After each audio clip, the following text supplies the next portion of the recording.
بیماری اور غربت سے مطلب نہیں. آپ طے کرو انشاءاللہ کہ مانوتا کے ٹمٹماتے ہوئے اندھیرے میں، مانوتا کے ٹمٹماتے ہوئے چراغ کی رکشا اس دیش میں کون کرے گا؟ کہیے مسلمان. انشاءاللہ.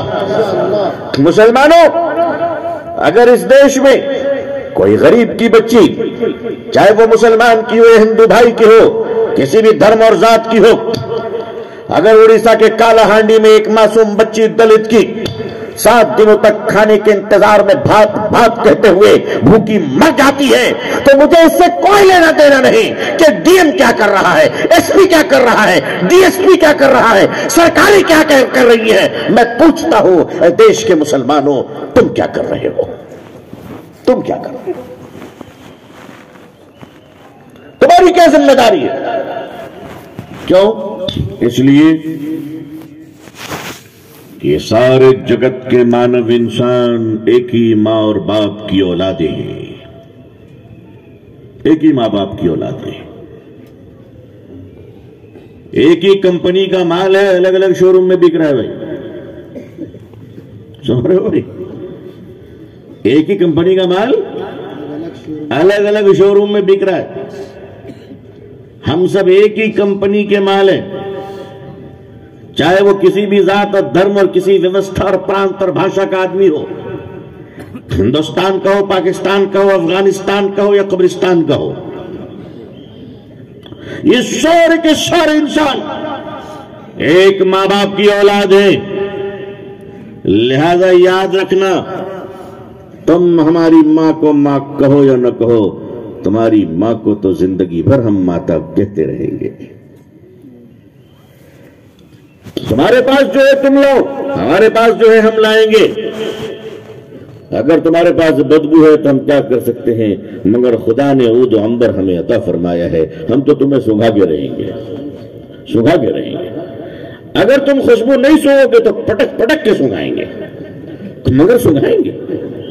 اگربتی جلا کے، دیا جلا کے، لگام گھما گھما کے سونگھائیں گے. کبھی مزاروں پہ جائیے، اس وقت تک مجاور پکا باقی پہلوان ہوتا ہے. وہ بھی مجاور بننا آسان نہیں ہے، بہت کیپیسٹی چاہیے، کوالٹی چاہیے مجاور بننے کے لیے. مجاور جب لگام جلاتا ہے تو سیٹ کی جب تک جیب ڈھیلی نہ ہو جائے وہ دھواں دینا بند نہیں کرتا ہے. جی، اور وہ جب کسی عورت کا جن چھڑاتا ہے تو اللہ اکبر اللہ اکبر، ایسا جھومتی ہے، وہ ایسا جھومتی ہے کہ جنات بھی بغل میں کھڑا ہو کر کہتا مالک کتنا اچھا، تو ہم بھی نہیں جھوم پاتے. یہ کمال ہوتا ہے اس خوشبو کے دھوئے کا. خوشبو حضرت نظام الدین اولیاء علیہ الرحمہ، سب کے یہ علیہ الرحمہ، اللہ کے بہت بڑے ولی گزرے ہیں. دلی کے نظام الدین، بستی حضرت نظام الدین آپ ہی کے نام سے منسوب ہے. حضرت نظام الدین اولیاء رحمت اللہ علیہ بہت بڑے عالم تھے. آپ قرآن کریم کی تفسیر پڑھایا کرتے تھے. یہ آج کل مزاروں میں سب پنڈب بیٹھ گئے، الف با سلیقے سے معلوم نہیں. مانگنا مانگنا بس مانگنا، بھیکی مانگتے رہو تم زندگی بھر. ارے کبھی سیکھو کہ قرآن نے کیا کہا. حضرت نظام الدین اولیاء رحمت اللہ علیہ قرآن کے دیوانے، حضرت خواجہ معین الدین چشتی رحمت اللہ علیہ قرآن کے دیوانے. یہ تمام اولیاء، یہ تمام اکابر، یہ غوث قطب ابدال، یہ سارے کے سارے بزرگان دین، تہجد گزار، قرآن کے پابند، شریعت و سنت پر مر مٹنے والے، یہ اولیاء کے لوگ اولیاء تھے جن کے ہاں بیٹھنے والے لوگ آج لٹیرے بن چکے ہیں. اب تو لوٹنے کی کہانیاں سب باہر آ رہی ہے، کون کتنا لوٹا ہے. حضرت سید نظام الدین اولیاء رحمت اللہ علیہ محبوب خدا اب اپنے شاگرد کو قرآن پڑھا رہے تھے. عفو درگزر والی آیت آ گئی. عفو درگزر، معاف کرنے والا، چھوڑ دینے والا، بھلا دینے والا. چلو تم نے بہت بڑے پاپ کیے، گھور پاپ کیے، اتیاچار کیے، اور میں تمہیں چھوڑ دیتا ہوں، تمہیں معاف کر دیتا ہوں. چھما، دیا، کرونا، مایا، قرآن کریم سے حضرت نظام الدین اولیاء رحمۃ اللہ علیہ اپنے ششیہ کو یہ سمجھا رہے ہیں کہ اے میرے ششیہ، کرونا کسے بولتے ہیں؟ کرونا کسے بولتے ہیں؟ دیا کسے بولتے ہیں؟ مایا اور چھما کسے کہتے ہیں؟ معافی، عفو، درگزر، محبت، نرمیت، تواضع، انکساری کسے کہتے ہیں؟ فرمانے لگے بیٹا میری دو باتیں یاد رکھنا. ایک یہ کہ اگر تمہارے لیے تمہارا دشمن راستے پہ کانٹا بچھا دے، اگر تمہارا کوئی دشمن راستے پہ تمہارے راہوں پہ کانٹا بچھا دے تو میرے بیٹے دشمنی اور نفرت میں، ہنسا اور گھرنا میں، اہنکار میں آ کر تم بھی بدلے میں اس کے لیے کانٹا مت بچھا دینا. تم بھی اگر تمہارے لیے کوئی تمہارا شترو راستے میں کانٹا بچھا دے تو اہنکار اور بدلے کی بھاونا میں، گھرنا میں آ کر تم بھی بدلے کی بھاونا میں اس کے لیے کانٹا مت بچھا دینا. اے میرے بیٹے اگر دشمن تمہارے لیے راہوں پہ کانٹا بچھا دے تو جذبہ انتقام میں آ کر تم بھی بدلے میں اس کے لیے کانٹا مت بچھانا، ورنہ اللہ کی ساری زمین کانٹوں سے بھر جائے گی. اللہ کی ساری زمین کانٹوں سے بھر جائے گی. میرے بیٹے جب ہر ہاتھ کانٹے بچھانے والے ہوں گے تو کانٹا اٹھانے والا کون ہوگا؟ جب کوئی اٹھانے والا نہ ہوگا تو آج تمہارے شترو کو چلنے میں تکلیف ہوگی، تو تمہیں بھی چلنے میں تکلیف ہوگی. لہذا مسلمانوں تم یہ طے کرو کہ کانٹا کوئی بھی ڈالے، اٹھانے کا کام ہمارا ہوگا انشاءاللہ. بولیے انشاءاللہ. ہمیں اس سے مطلب نہیں کانٹا کس نے بچھایا ہے، ہم وعدہ کرتے ہیں ہمارا ایک ایک بچہ ان کانٹوں کو اٹھانے والا ہوگا انشاءاللہ. ہمارے جیتے جی اس ملک کے تنکے کو کوئی جلا نہیں سکتا انشاءاللہ. ہمارے جیتے جی بھارت کی آبرو اور یہاں رہنے والے لوگ چاہے وہ جس دھرم اور ذات اور بھاشا کے لوگ ہوں، وہ سارے کے سارے کے ساتھ محبت کرنا، ان کے کام آنا، ان کو پیار کرنا، اگر وہ بیمار ہے تو ان کو دیکھنا، ان کا علاج کروانا. اللہ نے، ایشور نے، مالک نے جتنی شکتی آپ کو دی ہے مسلمانوں، جتنی قوت آپ کو دی ہے، آپ آج سے طے کرو کہ تمہاری نفرتیں اپنی جگہ پر، لیکن اب ہماری محبتیں تمہاری نفرت سے آگے دوڑیں گی انشاءاللہ. انشاءاللہ اب نفرت کی کوئی بات نہیں ہوگی، اب صرف محبتوں کی بات ہوگی، پیار کی باتیں ہوں گی. چاہے تم جتنا بھی گھرنا کرو اور جتنی بھی نفرتیں پھیلاؤ اور جتنی بھی اتیاچار کرو اور جتنی بھی تم برائیاں کرو، ظلم کرو، اس لیے کہ دوڑتا تو گھوڑا بھی ہے. آپ کے یہاں کا گھوڑا دوڑتا ہے یا دوڑتے ہیں؟ دوڑتا تو گھوڑا بھی ہے، اور ویسے دوڑتا تو کتا بھی ہے نا؟ دوڑتا ہے کہ نہیں دوڑتا؟ بعض کتے ایسے ہیں جو اتنی تیز دوڑتا ہے کہ اس کے پیچھے چلنے کے لیے آرمی کو جیپ سے جانا پڑتا ہے کہ نہیں؟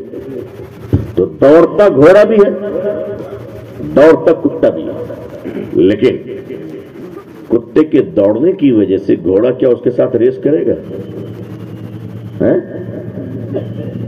کتے کے دوڑنے کی وجہ سے گھوڑے کا کیا ریس کا مقابلہ کسی کتے کے ساتھ ہوگا؟ نہیں ہوگا. اور اگر ہو گیا اور کتا جیت گیا، گھوڑا جیت گیا، تو آپ بتائیے کتے سے جیت کر گھوڑا کس کو منہ دکھائے گا؟ گھوڑا کہے گا پھول کا مالا پہناؤ، ہم جیت کیا ہے. بولے کس سے؟ بولے کتے سے. منہ دکھانے کے قابل نہیں. اور خدا نہ خواستہ اگر ہار گیا تب تو جینے کے قابل نہیں ہوگا کہ کم وقت ہارا بھی تو کتے سے. تو نہ جیت کے دکھانے کے منہ لائق، نہ ہار کے منہ دکھانے کے لائق. کتے جتنے بھی دوڑے، گھوڑے کبھی کتوں کے ساتھ مقابلہ نہیں کیا کرتے. شیطان کی شیطانیت آسمان کی بلندی پر پہنچ جائے مگر ایمان والے اپنی وضو کے پانی کے قطرے کو بھی شیطان کے اوپر ڈالا نہیں کرتے، ضائع نہیں کیا کرتے۔ عزیزان ملت، آپ کا مشن رکنا نہیں چاہیے۔ جتنی دن زندگی ہے جیتے رہیں گے، مگر جیتے جیتے اس دنیا کو بتائیں گے کہ اے دنیا، تیرے مقدر میں صرف نفرت نہیں ہے، تیرے مقدر میں صرف ظلم نہیں ہے، تیرے مقدر میں صرف قتل و غارت گیری نہیں ہے، تیرے مقدر میں صرف فساد اور فتنے نہیں ہے، بلکہ مصطفیٰ کے غلام زندہ ہیں، تو انشاءاللہ تیرے مقدر میں بھی امن آئے گی، محبت ہوگی، سلامتی ہوگی، اللہ کا کرم ہی کرم ہوگا انشاءاللہ۔ یہ آپ کو لکھنا ہے، دنیا کے مقدر کو لکھنا ہے۔ بڑا مقابلہ ہے، بڑی ذمہ داری ہے آپ کی۔ اللہ کی ذات پر جب یقین رکھیں گے تو اللہ تعالیٰ پھر ظالموں سے مقابلے کے لیے ہمیں کھڑا نہیں کرے گا، بلکہ خود اللہ کو انتظام کر دے گا، پھر اللہ کو انتظام کر دے گا۔ مکہ المکرمہ میں کعبۃ اللہ کل بھی تھا اور آج بھی، اور انشاءاللہ رہے گا، ہے نا۔ جب یہ دنیا نہیں بنی تھی اور یہ دنیا پانی ہی پانی پر مشتمل تھی، اس زمین پر پانی ہی پانی تھا اور مٹی نہیں تھی، اس وقت بھی کعبۃ اللہ کی جگہ پر وہ پانی کعبہ کے نقشے سے تھوڑا بلند تھا۔ کعبہ اس وقت بھی تھا، اور کعبہ زمین کے نیچے تحت سرا تک ہے، اور یہ کعبہ کا آخری کعبے کی حد، اس کی چھت میرے رب کا عرش معلی ہے۔ اسی کعبے کو توڑنے کے لیے، اس کعبے کی مقبولیت، محبوبیت، معرفت، نور، جلال کو دیکھ کر حبشہ کا ابرہہ حسد میں آ گیا، ابرہہ حسد میں آ گیا، جلسی میں آ گیا، اور اس نے کہا اوہ یہ کعبہ گھر، ساری دنیا اسی طرف جا رہی، ہماری حویلی کی طرف کوئی نہیں آتا، ہمارے محل کی طرف کوئی نہیں آتا۔ ارے میاں، انگور انگور ہوتا ہے، لنگور جتنا بھی میک اپ کر لے وہ انگور نہیں بنتا۔ اس نے کہا کہ نہیں، میں کعبہ کو توڑ دوں گا۔ یہ وہ زمانہ ہے جب میرے آقا صلی اللہ علیہ وسلم کی پیدائش، ولادت ابھی دنیا میں نہیں ہوئی ہے، مگر آپ صلی اللہ علیہ وسلم اپنی والدہ کے مبارک شکم میں موجود ہیں۔ کعبے کا متولی آپ صلی اللہ علیہ وسلم کے دادا حضرت خواجہ عبد المطلب، جو کعبے کے متولی بھی ہیں، مکے کے سردار بھی ہیں، خاندان بنو ہاشم اور قریش کے سربراہ بھی ہیں، حضور صلی اللہ علیہ وسلم کے ہونے والے دادا بھی ہیں۔ کیا آپ کو خبر ملی ابرہہ ظالم بادشاہ ہوا ہے اور ہمارے اہل مکہ کی بکریوں کو، اونٹ اور جانوروں کو اس نے اپنے قبضے میں لے لیا ہے؟ سردار اپنی رعایا کی طرف سے کعبے مکہ المکرمہ کا رئیس اپنے لوگوں پر ہونے والے ظلم کے خلاف درخواست لے کر ابرہہ کے پاس پہنچا، اور ابرہہ سے کہا ابرہہ تمہارے لوگ ہمارے جانوروں کو لے کر آئے ہیں، اپنے لوگوں سے کہہ دو کہ ہمارے جانوروں کو چھوڑ دیں۔ ابرہہ نے کہا ان کے جانوروں کو چھوڑ دو۔ پھر ابرہہ نے کہا عبد المطلب اور کسی میٹر ایشو پر ہم سے ڈسکشن نہیں کرو گے؟ عبد المطلب نے کہا کیا کرنا ہے؟ ابرہہ نے کہا کہ میں کعبہ کو توڑنے آیا ہوں، کیا تم ہم سے کوئی سودا اور ڈیل نہیں کرو گے؟ حضرت عبد المطلب نے کہا ابرہہ جانور ہمارے تھے، ہم نے چھڑا لیا، ایمان ہمارا دیکھنا ہے تو دیکھ لو، کعبہ خدا کا گھر ہے، وہ بچا لے گا۔ یہ ایک ایمان حضرت عبد المطلب نے اس زمانے میں، اس دور میں ایمان کا ایک نمونہ لانچ کیا، اور مکہ آنے کے بعد اپنے بہو حضرت آمنہ سے فرمایا بیٹا آؤ کعبے میں دعا کر لیں۔ حضرت آمنہ تشریف لائی، شکم میں نبی کریم صلی اللہ علیہ وسلم ہیں، حضرت آمنہ دعا فرماتی ہیں، حضرت عبد المطلب آمین کہتے کہ اے اللہ ہم کمزور ہیں تو اپنے گھر کی حفاظت کر لے۔ پھر اللہ نے فرمایا ٹھیک ہے تم لوگ سب بنکر میں جاؤ، شیلٹر میں جاؤ، دیکھو میں کیسے حفاظت کرتا ہوں۔ اس طرف سے ابرہہ نے اپنے لشکر کو تیاری کا حکم دیا، گھوڑے تیار، گھوڑے پر بیٹھ کے سپاہی بیٹھ گئے، ہاتھی پہ بیٹھنے والے سپاہی، ہاتھیوں کے جھنڈ کے لشکر تیار ہو جاؤ، اونٹ کے لشکر تیار ہو جاؤ، بھالو سب اپنے اپنے ہاتھوں میں بھالا اور جانوروں پہ بیٹھ کے تیر اور کمان کے ساتھ وہ سارے کے سارے ظالموں کا لشکر جس کو اپنے مسل پاور پہ بڑا غرور تھا، اپنے جانور، اپنے لشکر، اپنے سپاہی، اپنے اونٹ، گھوڑے اور ہاتھیوں کے اس بڑے فوج پر اسے بڑا ناز تھا کہ آج تو کعبہ توڑ دوں گا، آج تو میرے ظلم کا سکہ پہ بول اٹھے گا، آج تو میں بتاؤں گا کہ اس زمین کا بادشاہ ابراہا کتنا طاقتور ہے۔ یہ کہتا وہ جھومتا ہے، اور دوسری طرف اللہ تعالی اپنی ایک آرمی کو کہتے ہیں الٹ۔ آرمی کا کون؟ ابابیل، 10-10 گرام کے چھوٹے چھوٹے پرندے۔ اللہ نے آواز دی میرے فوج آ جاؤ۔ سارے چھوٹے چھوٹے پرندوں نے جب اڑان بڑھی نا تو سب دیکھنے میں لگ رہا تھا F-16 تیار جا رہا ہے۔ امریکہ نے جو فائٹر پلین رکھا تھا F-16، یہ ابابیل کی نقل ہے۔ آپ ابابیل کو دیکھیے اور F-16 کو دیکھیے، ایسا لگتا ہے کہ ابابیل کا ابا اڑ رہا ہے۔ چھوٹے چھوٹے پرندے ابابیل، اللہ نے فرمایا ریڈی، جنگ کرنا ہے، لڑائی میں جانا ہے۔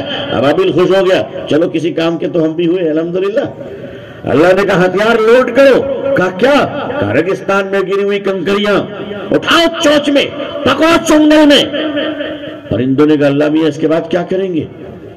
اس کے پاس تو ہاتھیوں کی فوج کچل دے گا، گھوڑے اور اونٹ۔ فرمایا میری مخلوق پرندے ابابیل، اس ظالم کا مقابلہ تمہیں کرنا ہے، اپنے چنگل چوچ سے چھوٹی چھوٹی کنکریوں کو ان کے سروں پہ گرانا، یہ تمہارا کام ہے۔ ہر کنکری کو ایٹم بم بنانا، یہ میرا کام ہے۔ دنیا نے دیکھ لیا کہ مکے میں ہاتھیوں کا بھوسا بھر گیا، ہاتھیوں کے سر بھوسے میں تبدیل ہو گئے۔ ایک ایک کنکری سپاہی کے سر پہ گرتی تھی تو ہاتھیوں کے دماغ سے ہوتے ہوئے پیٹ سے نکل جاتے تھے، اور ہاتھی بالکل کھوکھلے ہو جاتے تھے کہ جیسے اس کے پورے جسم کو کسی نے کھا لیا ہو۔ ایسی بارود، ایسی آتشی بارود اللہ تعالیٰ نے اس کے اندر پیدا فرما دی، اور پورے کے پورے نشت و نابود کر دیے گئے۔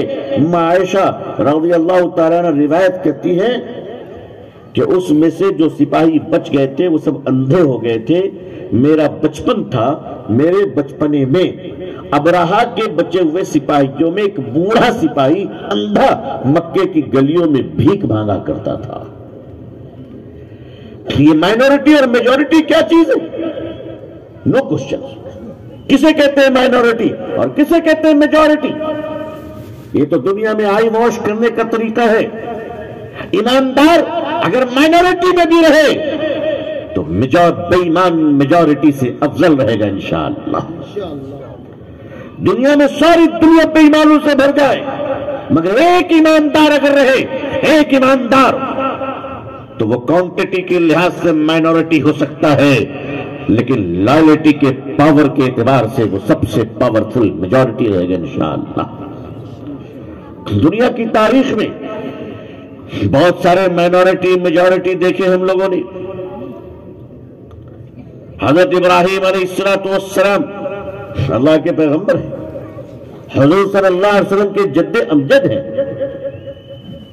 آپ کے دونوں بیٹے حضرت اسحاق علیہ السلام سے قوم بنی اسرائیل کا وجود رہا، اور ان میں انبیاء علیہ السلام کی بھرمار رہی، اور آپ کے دوسرے بیٹے حضرت اسماعیل علیہ السلام سے امام الانبیاء خاتم النبیین صلی اللہ علیہ وسلم کی بعثت مبارکہ ہوئی۔ حضرت ابراہیم علیہ السلام اللہ کے جلیل القدر پیغمبر ہیں، بڑی آزمائشوں سے گزرے، بیٹے کو ذبح کرنے کی نوبت آ گئی، بچا لیا اللہ نے، ہم سب کو بچا لیا، وہ تو کامیاب ہو ہی جاتے۔ اس کے بعد کیا ہوتا ہمارا؟ حضرت ابراہیم علیہ السلام نے بڑی قربانیاں دی، مکہ ویران تھا، کوئی انسان نام کی چیز نہیں، اللہ کے حکم پر اپنی بیوی اور اپنے بیٹے کو چھوڑ کر نکل گئے۔ فرمایا کہ اللہ محافظ ہے، یہ اللہ کی ذات کا یقین تھا